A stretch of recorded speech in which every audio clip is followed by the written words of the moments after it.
fun stories to keep you plugged in. So grab your tools, take a seat, and let's get into it. This is Electrolysis Unplugged, brought to you by the Electrology Education Coalition. Hello. So I have to tell you the funniest Stephanie moment of the week. Last week, the reason it took us a while to get the video up in the portal is because my computer froze and the recording kept going for 16 hours. So the next morning, there was video footage of me leaning over the banister of the upstairs of the office with my whole rear end in sight. Me not wearing my glasses while reading the computer, so I'm like this a lot.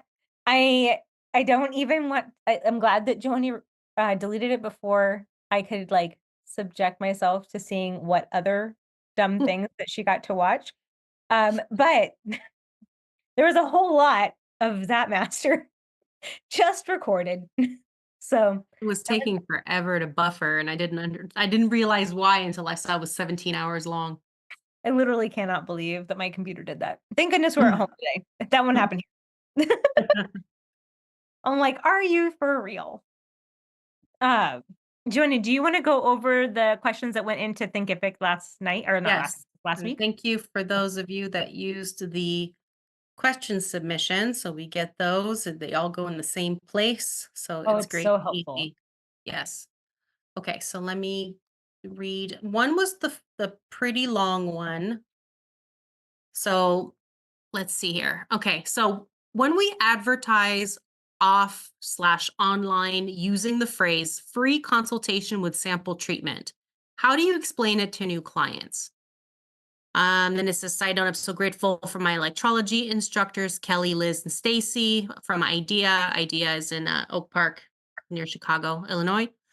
I learned from some of the best in the industry who provided me with foundational knowledge, including free consultation with sample treatment. Nonetheless, I've had to navigate the issue on my own by one, describing on my website under services the steps of a free consultation with sample treatment, but I choose not to include details on length of sample treatment because it's unpredictable and some would want to come in just for that. So I simply described it as performing a tolerance test to get your baseline settings for subsequent sessions. Last weekend, I had two friends come in at the same time. I considered it killing two birds with one stone, one consultation with two sample treatments. I found myself making sure I didn't sample treat one friend longer than the other, so I ended up having to be specific, telling them I'll treat 3 to 5 hairs on one spot so they can compare with other areas and also give me feedback on post-treatment healing, reaction, etc. Putting a certain number of hairs ended up defining sample treatment. And then so two, that free can lead to true appointment. I learned from my mentors that immediately you sample treat the hair.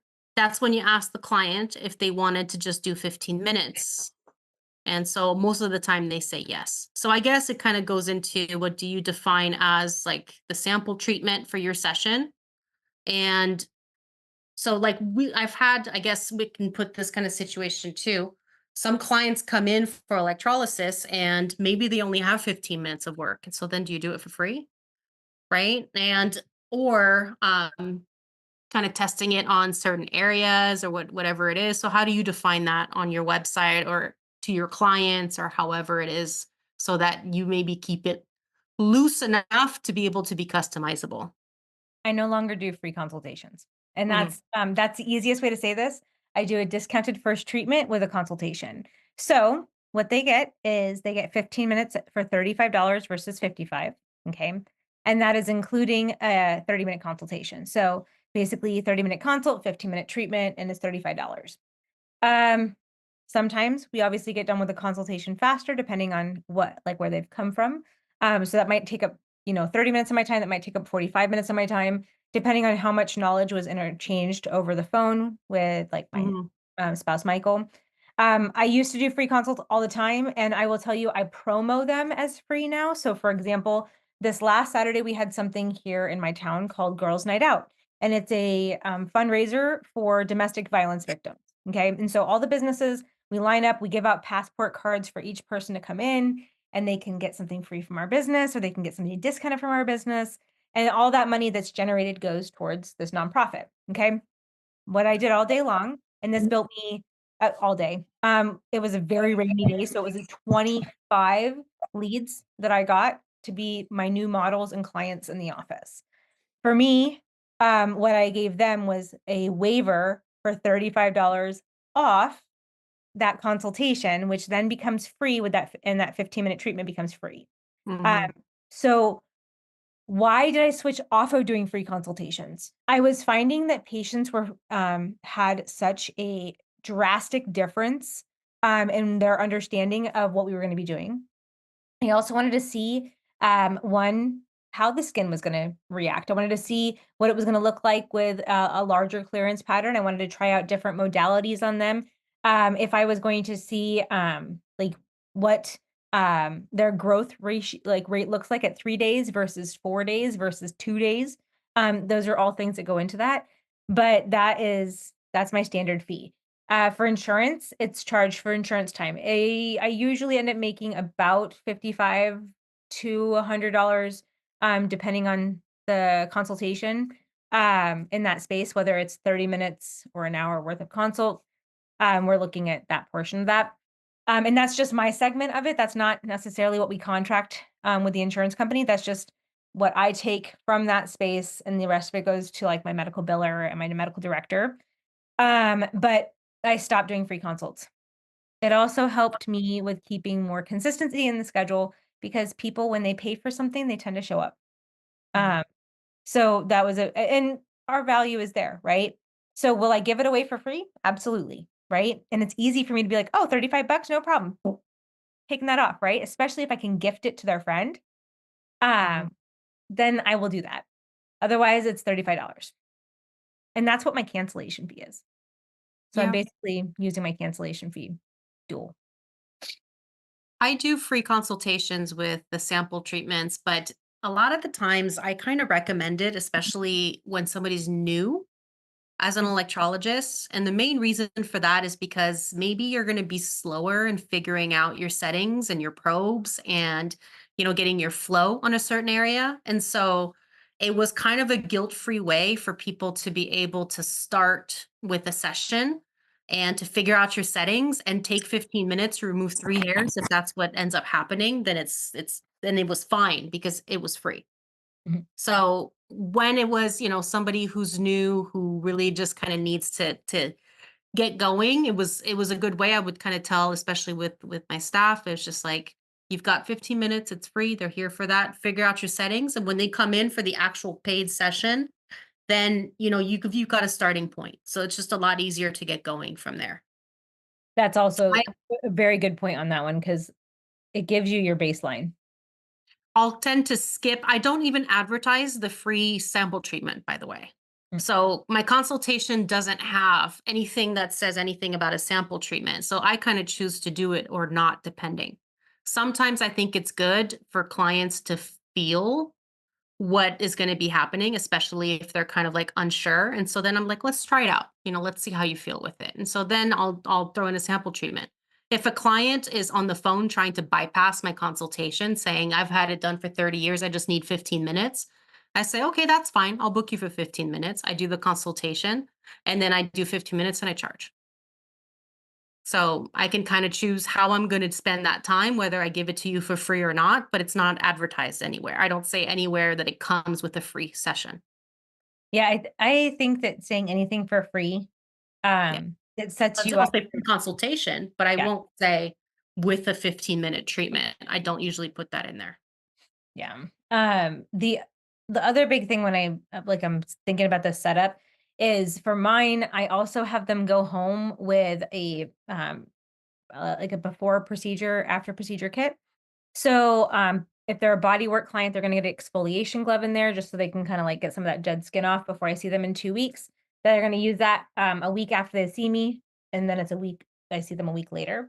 I give them sample SPF because I want them to prep their skin to make sure that we're deactivating the melanocytes in the area. I give them, a cleanser, and I give them, the before and after care instructions, and I'm missing something in there. Oh, and then, disposable sponges, so that if we're starting to work on cleaning their face, we're going to talk about like, like I need a really deep cleaning before you come in for this. Please use a sponge as to get some of that debris off beforehand. Yeah, So it could be a good way if you charge for your consultation. It could be a good way to kind of you can then include a little starter kit, and then the cost of the consultation kind of goes into paying for some of the products, samples, the things that you're putting together, not full products, but like little samples and things. yes. And then you're encouraging clients to purchase some of your retail stuff, which is a good way to raise your profits without having to spend more time in the chair. That's actually why I started doing it, because I was like, I needed to be able to get someone to, like, when I tell you to prep your skin for 2 weeks out from now, okay, for your very first session, because they're not going to come in the next day, usually in my schedule, because it's not that kind of, I don't have that flexibility, right? So I'll prep them for a couple weeks out. And then what they're doing in that meantime is getting their skin ready. They're learning how to do the before and after care. That's a piece of paper that goes home with them. It gets in the email embedded in the signature Mhm. bar, the whole thing. And that's how I navigate that. Yeah, I was gonna say, do we have anybody kind of wanting to chime Michaela in? has one. I get these little 4-ounce jars and fill them with Epsom salt and give them a note card with pre and post care instructions. I like the idea of exfoliation glove for to prep for treatment. And then Michaela, the exfoliation glove that I use is literally like that dollar store one that it's like a little rough one, but it's not for their face. Like, don't go buffing your face. This is for like your legs to get some of that stuff up, your underarms, your bikini line. I would not do the Brazilian. The line is fine, but I would not rough that up on the interior. And then like underarms and back of arms, that kind of stuff. That's where I'm using that glove. I advertise my consultations as $50 and say the current special is a free consultation. I love It's just that. a little That's tricky. good. And actually, our next question is in the same vein. We're staying on the consultation topic. It says, I'm very curious about how long your consultation takes and what topics you cover with your clients. Ooh. That's a layer. Oh my God, that's a layered question. We're about to have a parfait of Stephanie's consultation lecture. So if you've had electrolysis before, it's about 15 minutes. Um, and that's if you've had electrolysis kind of throughout your body over the years. I'm kind of cleaning you up. 15 minutes is fine. I just need to get to know your health history, and you've submitted your intake form beforehand, so I can get to know what's going on behind the scenes to make sure that there's nothing that is a contraindication to jump off into treatment. Traditional consultations for cosmetic treatments, they usually range about 30 minutes. Um, and that's including a sample treatment if it's cosmetic. Okay. If it is medical, right? So we're talking like we're assessing multiple areas of the body. We're going over hirsutism scales. We're going over like surgical prep guidelines. We're going over large volume clearance patterns, like all of that. We're about 45 minutes to an hour. But I usually can finish them in about under 45 if they've done all of their intake forms. So, Yeah, I think I'm about, I book my consultation length in my booking system is an hour. mhm. So it's within that hour, if you're doing the sample treatment and everything, it kind of includes that. So it's kind of taking into account maybe like a 45 minute, 30 to 45 minute chatting with the client. And then after that, the sample, if you want, which is going to be about like 10-ish minutes, if that just depends. Um, as far as what you go over during the consultation, of course, it's going to be all the forms to start with, but you just really want to make sure that you gather all of the client's information. Then you need to look for local and general contraindications to treatment, right? So you need to, that's why you get the health history. That's why you ask the questions. You need to give information to the client. So we go through what is electrolysis, how does it work? And then we usually finish with treatment planning. So with their specific case, then we want to know how is your electrolysis journey going to look? Um, I think that consultations, at least the most successful consultations, are conversations. They're not presentations. Mhm. So yes, we make like a flip book and it's a presentation. But if you just read off of slides, like you're just like a boring lecture, you see people's eyes glaze over, and then forget trying to get them to understand anything. One of my favorite questions, usually when a client sits down and we kind of go through and I look through their charts, I'll say, okay, tell me the life story of your hair, like what's been going on. Start at the beginning, So then they kind of go through when it started and what they've tried and how that turned out. And I start to ask questions and I pick out the different things that they might talk about, that might be pertinent to me. But I just kind of, I let them talk and then I go through and I talk about why, this is pertinent to me. And then we just kind of go back and forth. It really has to be a lot more involved than I think most people are doing. I love at the school when we get to the consultation chapter and I ask students, because most students come to school doing electrolysis because they've had it done before, or, like something like they were a client maybe at some point.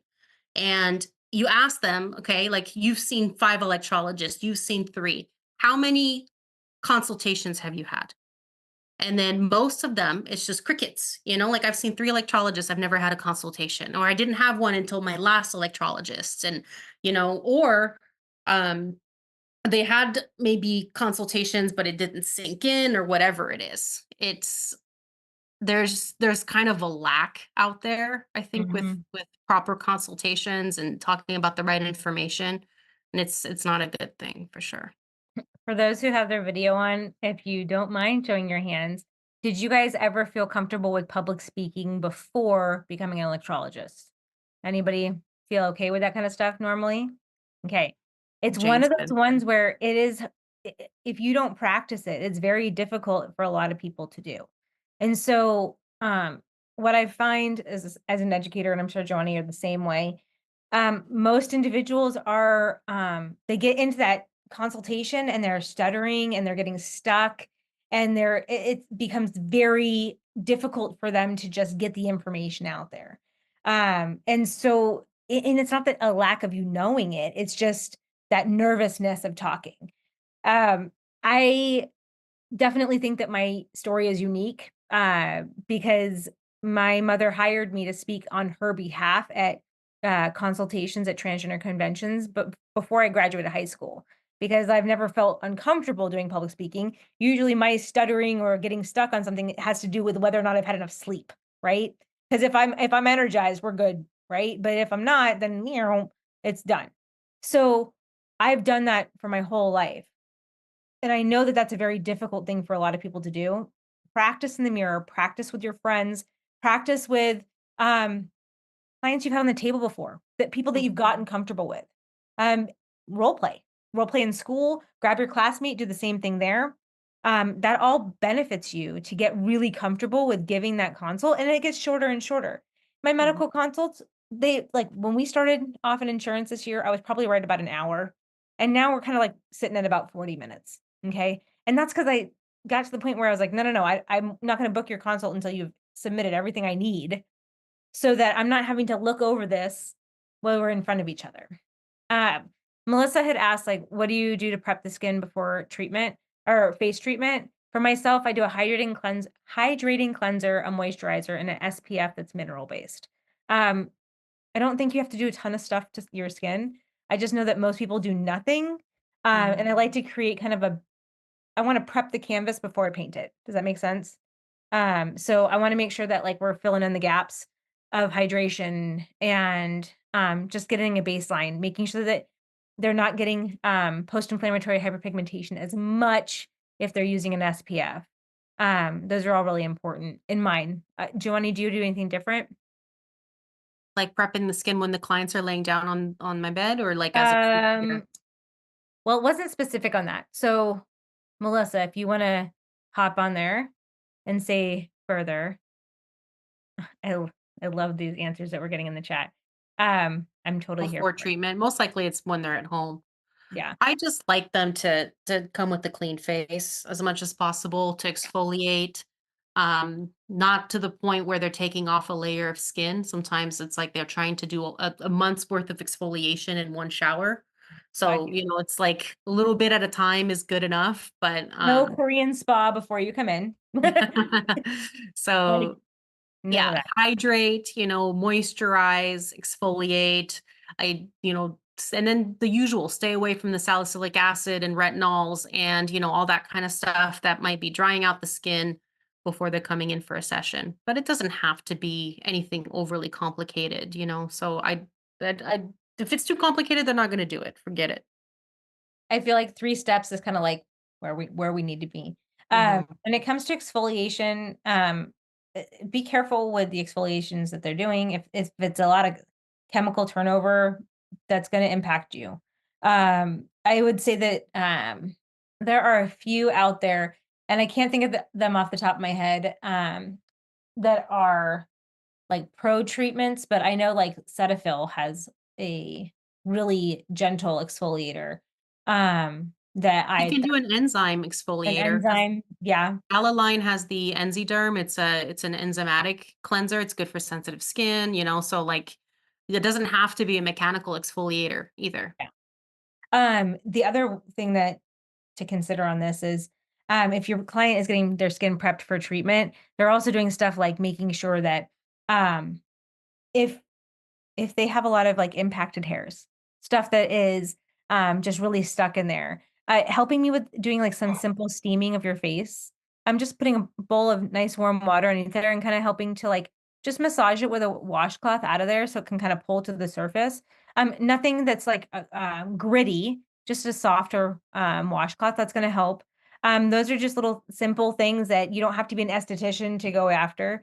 I do not like when people are doing for me personally, I don't wanna see, chemical correction in the same area I'm doing electrolysis. So if you are trying to do, like, anti-aging through chemical correction, during your electrolysis, you're trying to do 2 things that don't work well together. So I say pick one to work on right now, and then when you're ready to so say, for example, you're gonna say, "Okay, I wanna start electrolysis because I hate this hair." Let's stick with electrolysis until I can get it lightened up enough that you can start doing chemical correction again, where you have a lot of cell turnover. Then we had Pauline said she had a panic attack at school while doing the consultation. We have a policy at school that anybody that's new to the school gets a consultation. And when they fight us, we say it's not for you, it's for the students. And a lot of the students are very scared to do consultations. And the point is though, it's repetition. Mhm. And by the time you're done with the program and you've done as many consultations that we could possibly get, just depends on who's coming in.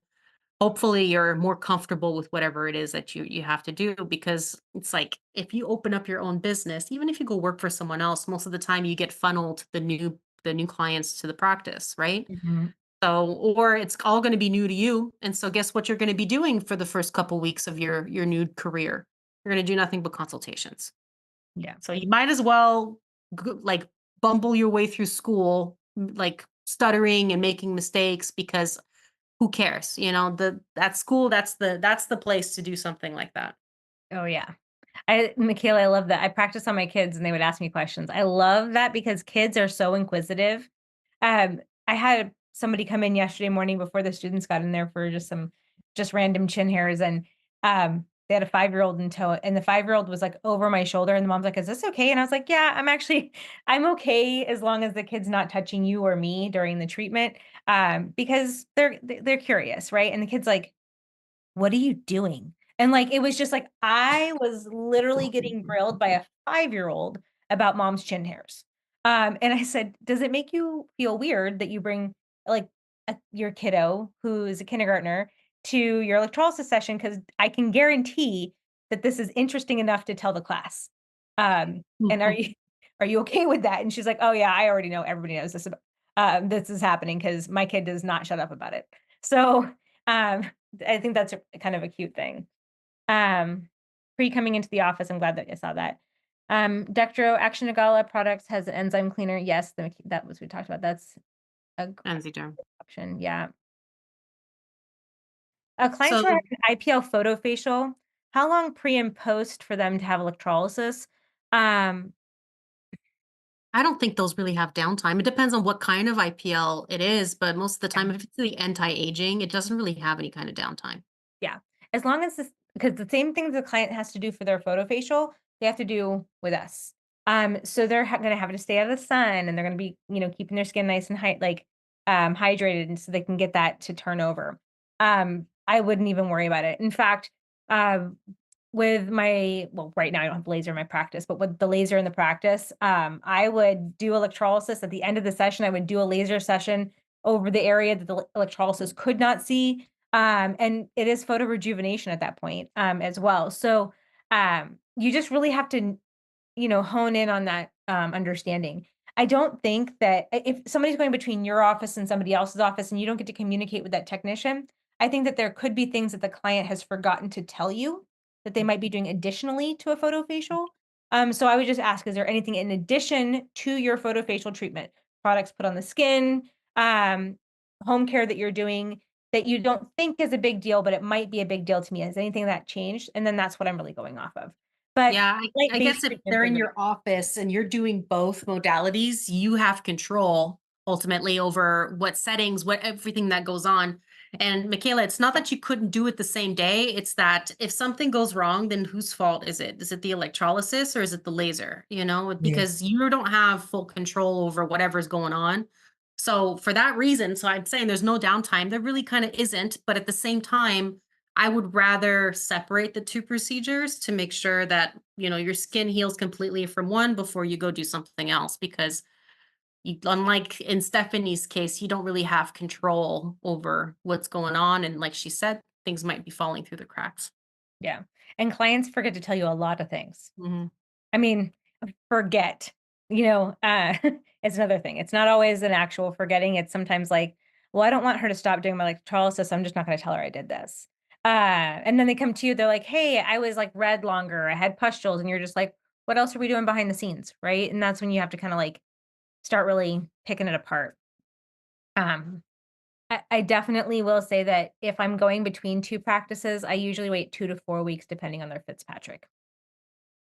So if someone has, this is a very baseline, okay? So from my skin tone to Anita, okay? And I would say I would wait 4 weeks.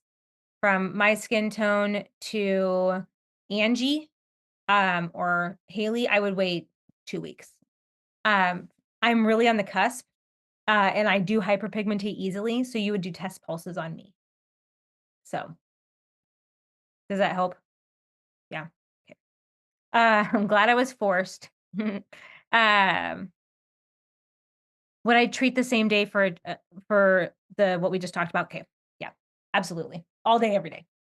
So, although if I am doing that, and this is something I'm talking about this in Canada this weekend, when it comes to laser and electrolysis, when I think about like treating same day, I'm thinking about what did I go after? How much did I go after? And what am I going to do after the fact, right? So if I am thinning, right, but I have a lot of density right here, but I have some gray ones coming in on the chin, I'm still going to go after a few of those gray ones while I'm working, right? I'm going to send them to the restroom after their session. They're going to shave everything down, wash their face so there's no like shaving cream on there. And then we're going to go in there and laser over the areas. These areas won't need as much energy because there's not as much target, right? I got most of that done with electrolysis. These areas will need a different type of energy. And so that will be where I go. But usually, I will work right over the same area and not even think twice about it. Today, we want to shine some light on some of our amazing partners who are helping shape the future of electrology education, services, distribution, and so much more. We're thrilled to have such amazing partners and supporters. Whether you're just starting out or a seasoned professional, these vendors and schools have what you need to succeed. Heading to the Golden State, California Electrology Academy offers an immersive learning experience that prepares students for national certification as well as many states with reciprocity to California's licensing exams. Led by Joannie and Joanne Gonella, they bring decades of quality services and education. CEA offers flexible schedules, open enrollment, and a supportive learning environment, making them a perfect place to start your electrology journey. Be sure to check them out for cutting-edge education right in sunny Southern California. And visit electrologyacademy.com. That's electrologyacademy.com. Zapmaster Electrology is located in the Pacific Northwest in Centralia, Washington. Stephanie Shields and her Zaplings lead the charge with award-winning education. Whether you're just starting out or looking to deepen your expertise, Zapmaster offers hands-on training, online theory courses, and so much more. And don't forget their distribution center. Led by Michael Shields, this is your one-stop shop for high-quality tools, products, in electrology, aesthetics, laser hair removal, and so much more. Ready to enhance your practice? Visit thezapmaster.com. That is thezapmaster.com, and discover the resources awaiting for you. Hey there, electrologists. My name is Hazel Bloom. I'm a life coach for the LGBTQIA+ community and its allies. As a trans woman, I have done the hard work and introspection to figure out who I am, what I want from life, and how to live authentically as myself. These are universal skills that I can teach you and help you gain the confidence to thrive. Also, I know that the conversations with clients on the table can get a bit intense and beyond the scope of electrology, so I'd invite you to refer them to me so they can get the support they need through a tough time instead of taking that burden on yourself. I'm also available as a resource for you if you just need some assistance figuring out how to help a client or to ask any questions. Whatever you need, I can help. My website is kiwifruitcoaching.com, or you can email me directly, hazel@kiwifruitcoaching.com. Thanks for tuning in to Electrolysis Unplugged. Be sure to check out our amazing sponsors for the best in electrology tools, training, technology, and so much more. Now, back to the show. Okay, from Electrolysis Information Worldwide, these are some of the questions that have been really getting kind of reoccurring questions. If you're using automatic mode on an electrolysis machine, not using the foot pedal, and hand the client the bar with the red cord, but are using thermolysis, the machine could be like any of the machines in this space, but using thermolysis, what kind of energy is working? It's thermolysis. You're in automatic mode, so it is thermolysis in this space. That ground acts as a pathway to connect to the moisture. So it's saying, oh, I sense moisture over here. And then it administers the current at the delay and then stops the current when it's done with this treatment. But the current that's flowing through for the ground is going to be direct current.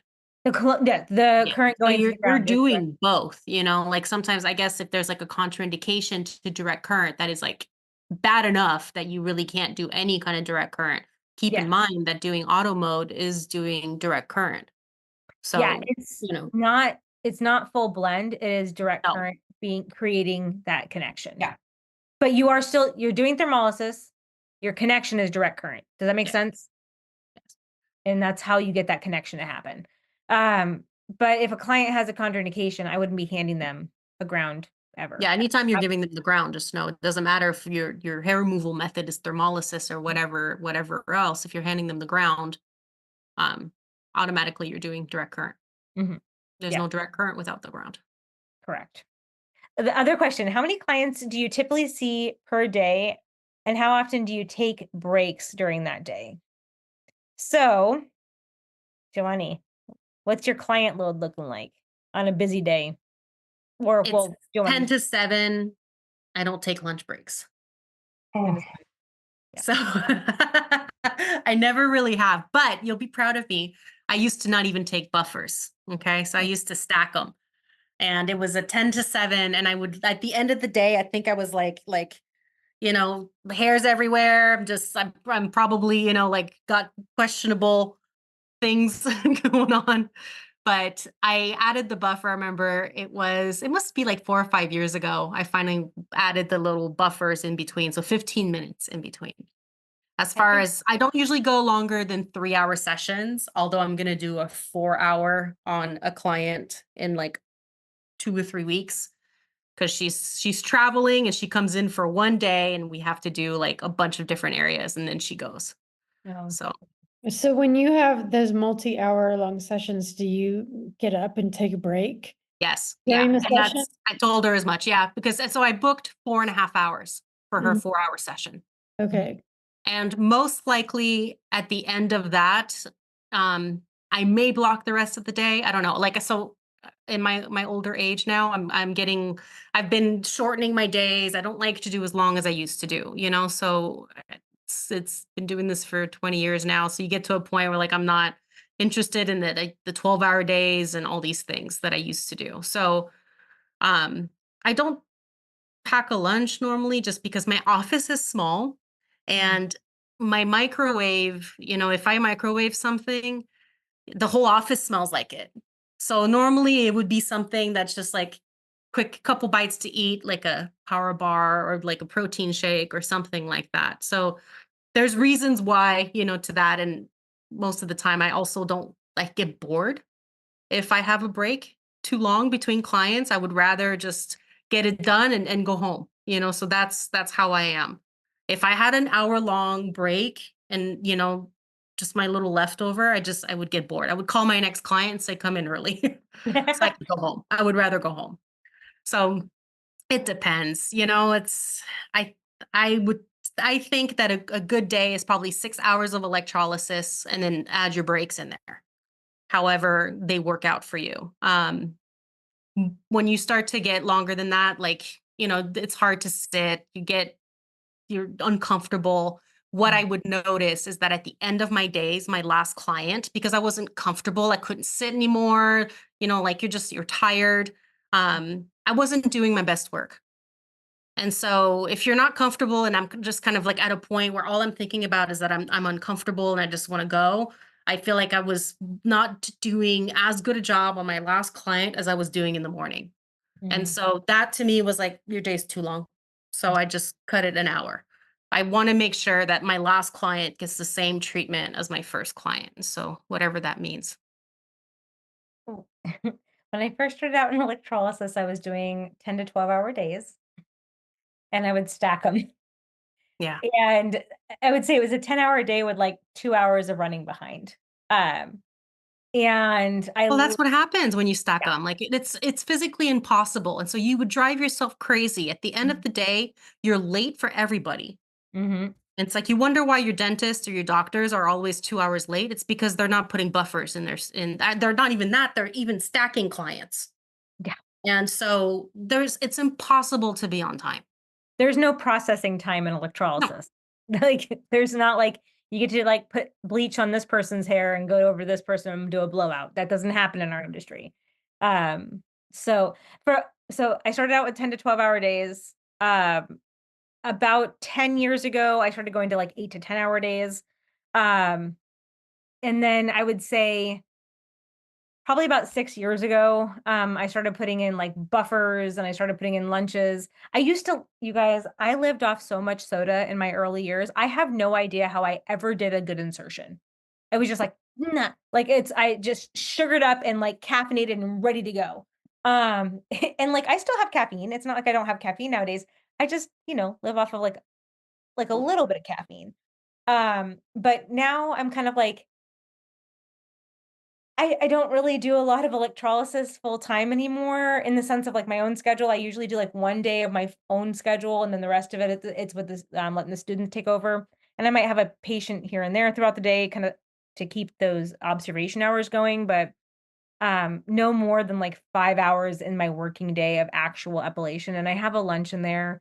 I just I just wanna give them I know that I love electrolysis, but I just wanna give them over to Greta now so I can focus on, like, bringing up the next generation, of electrologists and, flexing my managerial and administrative skills, and, that's kinda where I'm at in my journey. I still do electrolysis every week, every day, I just don't do insane hours like I used to.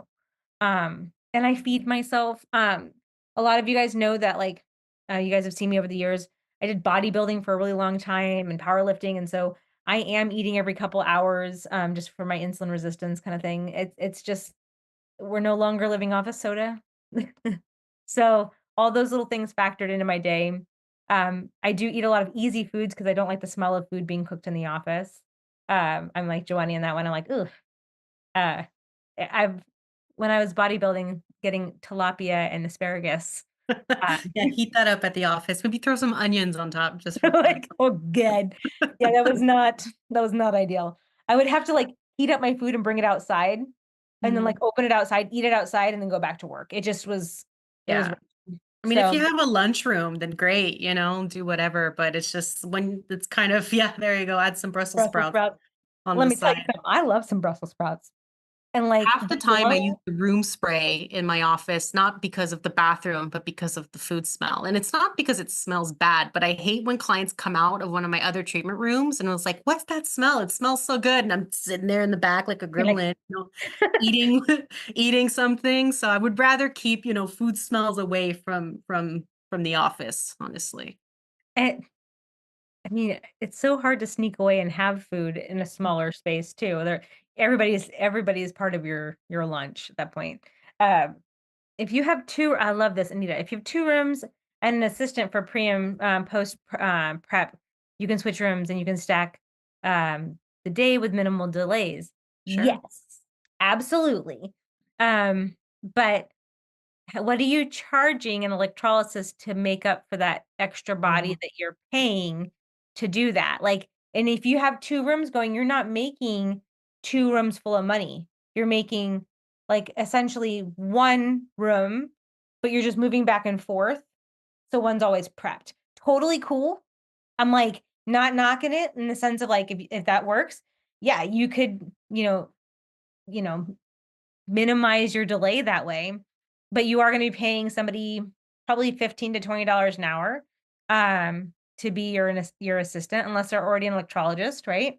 You have to make sure that they know how to do pre and post. Make sure that you're going to have to make sure that they're doing a good turn down of the treatment. So definitely wouldn't be as ideal.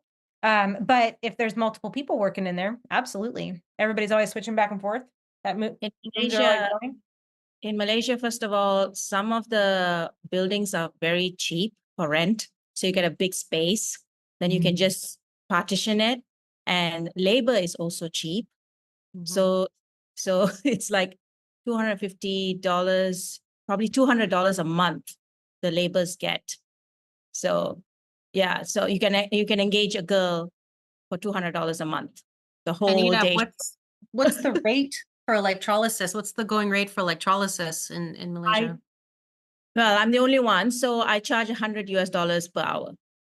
And then I cannot do the calculation right now. So my half hour is a little bit over $50. So maybe $70, I think. If I'm not wrong. Yeah. So that's what I was doing. Then I thought I moved to a smaller place. Then now I don't do as much time. So I give buffers and stuff like that. Yes. Yeah. And food is like Malaysia is full of cheap food. So, and everybody, even you come out of the office also, you smell food. So Yes. food 24 hours and it's high humidity. So the food smell is always there. So you bottle the food smell and spray it in your rooms. Well, one of my employees discovered a guy that comes around in the cart and sells ceviche. And so I guess now he found his person. And so every week now it smells like onions and I don't know what in the office. I'm just God. can we stop with the ceviche? But it's he found his buyer, that's for sure. But now I'm always spraying the onions out of the office. Oh my God, no. Yeah, there's I'm really grateful because our new office has in the bathroom, it has a fan. Because like people would blow it up and then, everybody's enjoying the scent. This new office has a fan, and so that doesn't happen. But then like every once in a while somebody will bring in like a microwave meal, and those are very like pungent with all of the smells, and like the entire classroom will smell like that. And right now our break room isn't up and running for break room. It's my medical director is utilizing it for his office until his build out's done on the other side of the office. So everybody is like right there with each other. Not that didn't mean to like look like that I was strangling anybody. It was just, I meant we're close. So we're all right there. I love that like the going thing is about a 15-minute buffer, like Michaela is saying, gives you time to gather payment. Yeah, absolutely. If you are by yourself, especially like that 15-minute buffer is like You get to go pee, you get to drink some water, you get to eat something, you get to like check out the patient. Y'all see that I'm yacky, like, "Bop, bop, bop, bop," like it's hard to get you out the door. So all of that kind of plays into that. Um, okay, back to our questions over here. This is actually, Joanny and I get this a lot. Is thermolysis okay to do with darker skin tones or should this be avoided altogether? The follow-up to this was I have a client with darker toned skin coming in for a test patch, and they were going to do a small amount to see how the skin reacts to thermolysis. But now I'm doubting myself and thinking I just need to do blend. What do you guys do? The last thing I want to do for the client is hyper or hypopigmentation. I mean, well, first of all, you have to talk about what causes hyper or hypopigmentation. And it's hypo would be overtreatment, right? So you've just annihilated the skin in that area. Hyperpigmentation usually comes because of inflammation to the skin. So it doesn't really matter if you're doing thermolysis or if you're doing blend or if you're doing galvanic, if it comes from the overtreatment. So, can she not do thermolysis? Of course you can. You just have to do it correctly, right? And don't overtreat the skin. Don't overdo it. Don't, have settings that are too high so that you're not causing these types of, aggravated reactions is usually what I'll kind of refer to that as. But it has nothing to do so much with a certain modality so much as it has to how you're using it. And, if you're overdoing it, obviously. Yes, Nita. Okay, so I'm from Malaysia, so we have a lot of Indian clients and other ethnicities, and we are most of them are Fitzpatrick 5 and above. So, and I do a lot of PCOS with a lot of growth here. And I only do thermolysis. So I always warn them that you are going to have PIH and you have to come in weekly because you don't want to do anything else. You want to just shave and do. So they do pigment quite badly, like they have like a shadow. And sometimes they take a break and reduce the pigmentation. And sometimes they don't, they just stack the pigmentation on. But I noticed that when I'm finished with the treatment, like say like a year and a half, and they have a 6 months break, their skin comes back all normal again. So I just tell them that this is a downtime you have to go through if you want to get rid of the hair and have a smooth skin. And then we can work on the pigmentation later. So I warn them this during the consultation, so they are acceptable for that. Then, so some clients don't want even that slight pigmentation, that slight downtime. And then I tell them, then you can do a small, shorter session with longer breaks, but then you will have to deal with the in-between growth. So then eventually they'll fall in and say, okay, let's just get rid of the entire thing. So I always tell that you don't have to be so fearful that this pigmentation will be stuck, because they think that that's it. They're going to be stuck with darker skin than the rest of the face.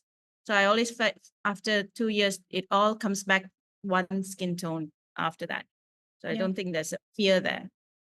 No, I would definitely say that like there is a part of that, like absolutely your skin's going to rebound usually after hyperpigmentation as you do less trauma to it.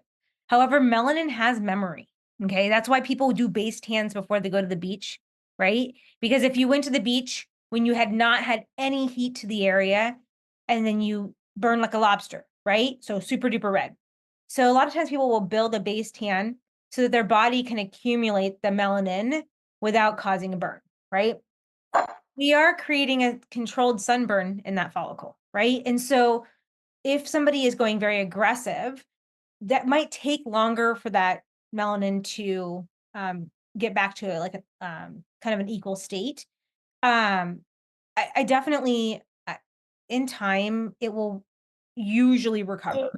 I know that probably any person in here that gets a good tan or is prone to hyperpigmentation after a pimple, okay, understands that like every time you get injured, your body's natural reaction is to send melanin to the area to help protect the skin as it heals, okay?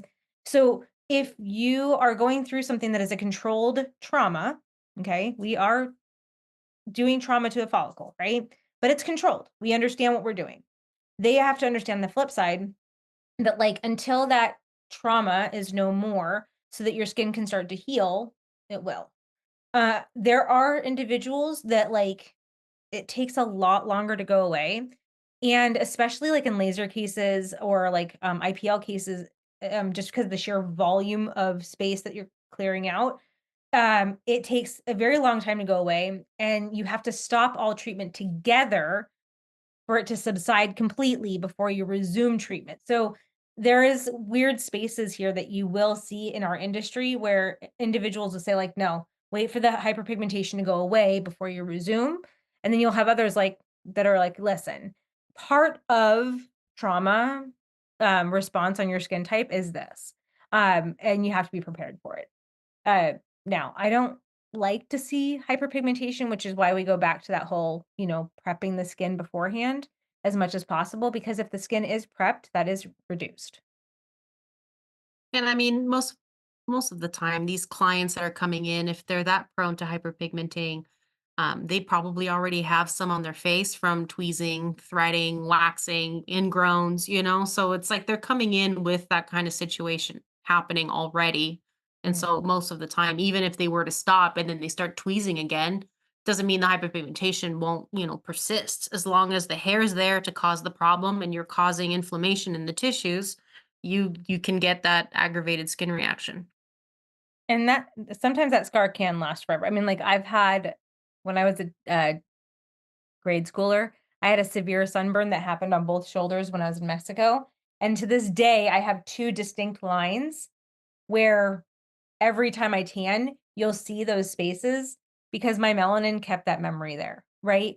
But when I lasered my eyebrows when I was a teenager, to disconnect the eyebrow from the hairline, and I had cheetah prints across the forehead, it went away in a couple months. That was, if everybody wants to know, 2 weeks before picture day. So I got to have picture day in school with dots across my forehead. But it goes away, right? And so like you guys look at my face today, there's no hyperpigmentation. But if you see me when I have a pimple on my face, just know that that pimple is going to leave a mark for about a month. And I'll always say that I'm like, oh, that's going to leave a mark. Cool. And the Can I flip say side something? go ahead.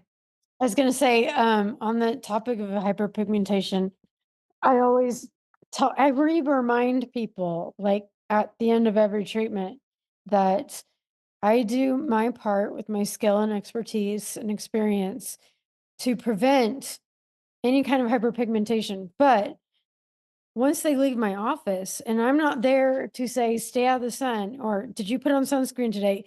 If they're not taking care of their own skin, and while that skin is pink and it's in the process of healing, and then that sun bakes in that little pink mark, that's on them. Like I tell them up front, you got to take responsibility for your own skin. Yeah. They always say in aesthetics, like home care is the majority of your correction. And that's the same in this, right? You see somebody for 15 minutes out of 1 week. Like think of how many 15-minute segments happened in that week. How many opportunities for them to take care of themselves before they saw you and after they saw you. They do have a heavy responsibility on their end. We have our controls, but if they are rogue on the other end, you can see increases in this. But if they're going to Um, spend what they spend and not do their part on the other side, like what's the point? Anyway, go I ahead. mean, how many I mean- people buy gym memberships and never grace the gym with their There you presence? go. Right? So, it happens a lot. Happens a lot. Talk to people on January 1st Yes. and see how long it takes them to cancel. You know, a lot of people, they're like almost ready to commit, but they just don't know what to expect. And this goes back to that the sample session or the the session with your consultation. I- If they don't know what to expect, how can they prep themselves correctly? Especially during like at that consultation time. If you can get a read on their skin then and send them home with the products that they should be using, okay? And they're going to continue to love and get to know those products because they want their skin to look good because they're going to see that. And most of the products, especially with the Action to Gala line, they're so nice to have on you. Like they feel good. They're very light. That it is very hard not to sell them in the office. Mhm. So those are things like if you drop that into their bag, right? It's only going to get them closer to their goals. So that's where I go back to that whole thought of like, I want to prep you before I zap you, but when you come in and I zap you, I want you to get used to all the things you had to do to make sure that your zaps didn't lead to like contraindications. And not that to lead back to the question that was originally asked to, this electrologist, in answer to what she was kind of asking, I would want to know, what do you feel most comfortable with? Especially because it sounds like it's a case that maybe she's not super comfortable with, maybe doesn't have a lot of experience in.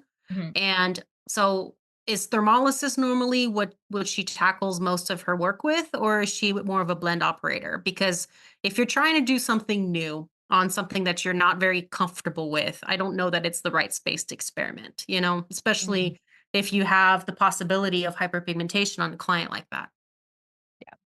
You know, and Giovanni and I we talk about this, I think, at every one of our weekly meetings. Is there are so many individuals out there that they're not fully invested, they're not fully understanding of these things, and they believe one and only one thing when they go into school because that's what they liked on themselves, that's what their technician liked, that's what they learned in school, and so they think that that's the only way. Okay. And you have modalities for a reason. You have megahertz changes for a reason. They are there because it's tools that work best in your hands. That's not because they are the best modality or megahertz out there. Okay. It is because you have learned to wield that tool really well. So if you're not taking that extra time to get to know those other spaces, that's okay. Like, especially when that question was posed on Electrology International, I actually think that that's a great question. But I think it's a deeper spot of like, why do you believe that it's the only way to do something, right? Why are we afraid to try new things? And if the fear is like, I don't know where to learn it, that's when you go to an instructor like us and say, hey, I really want to try something new, right? When I learned how to do thermolysis more in my practice, I went and talked to Joanie, that way. She's that way for me. So I went and talked to her, right? And I spent 1 or 2 days with you where we just like sat with that machine and I got to know all the ways that I wasn't doing electrolysis before. It was 2016, so like 13 years into my practice already. Like, it's not like I was a spring chicken in electrolysis. We're invested. But in that same token, if she was ever like, "Hey, Steph, let me see how you're working with blend, right? With this machine that you got or whatever. I want to see that." The same thing, she would do the same thing, right? She would invest in that education. It's okay to stick with one, but it's not the only one out there. Does that make sense? Yeah, don't say that it doesn't work just because you don't know how to use it properly. Yeah. Right. Right. Especially when you're a student of ours, because we'll be like, meh, like, full stop. They all So work. yeah, I feel like you're allowed to say, I prefer not to. It's not my favorite. I'm more comfortable with this or with that. But like I've always disagreed with the modality war that you sometimes hear, on social media. And anytime somebody says something like this, it just shows to me that you're not really understanding electrolysis well enough, because that's just incorrect. Uh, Michaela, when you're like, I tend to do blend on the curly hairs and distorted follicles, I tend to do the same thing, right? When I go into those spaces. However, I do that because when I first started doing electrolysis, I was learning on blend and multi-needle. And I still have those in my practice, right? I did that. I liked the yield of it. When I got really comfortable with my thermolysis, I realized I could do the same thing with thermolysis. You just have to modify your machine. Like, so and this is like a great little, we'll have to like dive into this in the future because I know that we're coming to the end of today. But when we talk about like manual thermolysis, that slow roast of thermolysis, like on a Apolis, the multiplex, that's phenomenal for that. And I would say that is the thermolysis equivalent to blend, right? So they all can play that same way.